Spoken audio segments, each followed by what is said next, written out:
ঢাকা বিশ্ববিদ্যালয়ে চোর সন্দেহে তোফাজ্জলকে গণপিটুনি দিয়ে হত্যার প্রেমিক দেবরকে বিয়ে করতে প্রবাসী স্বামীকে খুন, কফির সাথে ঘুমের ওষুধ খাইয়ে শ্বাসরোধে হত্যার পর মাটি ভর্তি ড্রাম বেঁধে মরদেহ নদীতে ফেলা হয়।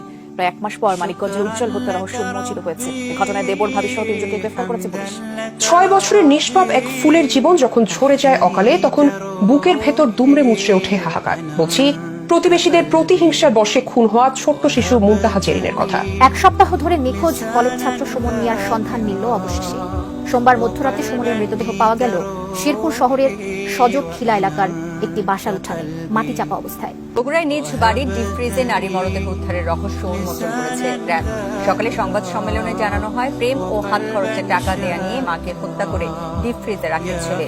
সহিহ মুসলিমের 7039 নম্বর হাদিসে রাসূল সাল্লাল্লাহু আলাইহি সাল্লাম বলেছেন, এমন একটা সময় আসবে হত্যাকারী নিজেও জানবে না কোন অপরাধে সে হত্যা করেছে, এবং যে মানুষটি হত্যা হয়েছে সে নিজেও জানবে না ঠিক কোন অপরাধে তাকে হত্যা করা হয়েছে।